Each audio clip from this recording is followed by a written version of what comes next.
আসসালামু আলাইকুম, স্বাগতম জানাচ্ছি বিবিসি নিউজ আন্তর্জাতিক সংবাদে। শুরুতেই সংবাদ শিরোনাম, এরপর বিস্তারিত। লেবাননের সঙ্গে সম্পর্ক তৈরিতে মূল বাধা কি জানালো ইসরায়েল। যখন সুবিধা হবে তখন ব্যবহার, না হলে উপেক্ষা, এই নীতি থেকে সরে আসতে হবে। ইরানে মোসাদের মূল মিশনের ব্যাপারে যা জানা গেল। দর্শক, এতক্ষণ শুনছিলেন সংবাদ শিরোনাম। এখন বিস্তারিত। আপনি যদি ইসরায়েলের ধ্বংস চান এবং মুসলিমদের পাশে থাকেন, তাহলে ভিডিওতে লাইক করে চ্যানেলটি অবশ্যই সাবস্ক্রাইব করে দিবেন এবং আপনার মূল্যবান মতামত অবশ্যই কমেন্টে লিখে জানিয়ে দিবেন। এখন বিস্তারিত। লেবাননের সঙ্গে সম্পর্ক তৈরিতে মূল বাধা কি জানালো ইসরায়েল। ইসরায়েলের পররাষ্ট্রমন্ত্রী গিডিয়ান সার লেবাননের বর্তমান পরিস্থিতির জন্য সরাসরি হিজবুল্লাহকে দায়ী করে এক কড়া মন্তব্য করেছেন। মঙ্গলবার ১৪ এপ্রিল ওয়াশিংটনে দুই দেশের কর্মকর্তাদের মধ্যে একটি উচ্চ পর্যায়ের বৈঠকের আগে এক সংবাদ সম্মেলনে তিনি জানান, ইসরায়েল এবং লেবাননের মধ্যে আসলে বড় কোনো বিরোধ নেই, বরং হিজবুল্লাহই দুই দেশের সম্পর্কের প্রধান অন্তরায়। গিডিয়ান সারের মতে, ইসরায়েল লেবাননের সাথে দীর্ঘস্থায়ী শান্তি এবং সম্পর্ক স্বাভাবিক করতে আগ্রহী। তিনি দাবি করেন, হিজবুল্লাহর কর্মকাণ্ড শুধু ইসরায়েলের নিরাপত্তার জন্যই হুমকি নয়, বরং এটি লেবাননের সার্বভৌমত্বের জন্য একটি বিশাল সমস্যা।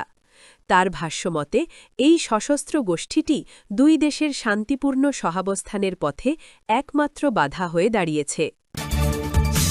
যুক্তরাষ্ট্রকে শি জিনপিং যখন সুবিধা হবে তখন ব্যবহার, না হলে উপেক্ষা, এই নীতি থেকে সরে আসতে হবে। চীনের প্রেসিডেন্ট শি জিনপিং বলেছেন, মধ্যপ্রাচ্যে শান্তি প্রতিষ্ঠার লক্ষ্যে চীন গঠনমূলক ভূমিকা রাখবে। তিনি বলেন, যুদ্ধবিধ্বস্ত অঞ্চলে বিভিন্ন দেশের সার্বভৌমত্বের প্রতি সম্মান জানানো জরুরি। মঙ্গলবার ১৪ এপ্রিল চীনের রাষ্ট্রীয় সংবাদ মাধ্যম জানিয়েছে, বেইজিংয়ে আবুধাবির ক্রাউন প্রিন্স শেখ খালিদ বিন মোহাম্মদ বিন জায়েদ আল নাহিয়ানের সঙ্গে বৈঠকের সময় শি জিনপিং এ মন্তব্য করেন।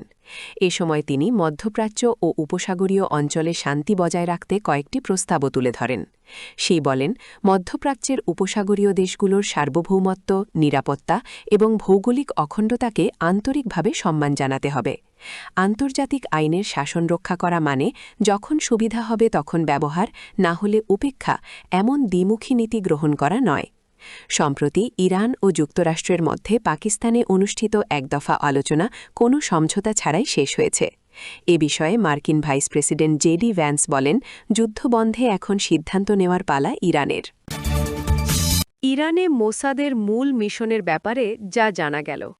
ইসরায়েলি গোয়েন্দা সংস্থা মোসাদের প্রধান ডেভিড বার্নিয়া তেহরানে তাদের সাম্প্রতিক কার্যক্রম এবং ভবিষ্যৎ লক্ষ্য নিয়ে এক চাঞ্চল্যকর বক্তব্য দিয়েছেন। সোমবার ১৪ এপ্রিল জেরুজালেমে ইয়াদ ভাশেম হোলোকাস্ট মেমোরিয়াল মিউজিয়ামে আয়োজিত এক অনুষ্ঠানে তিনি জানান, ইরান ও ইসরায়েলের মধ্যকার সাম্প্রতিক সংঘাতের সময় মোসাদ সরাসরি তেহরানের কেন্দ্রস্থলে অপারেশন চালিয়েছে।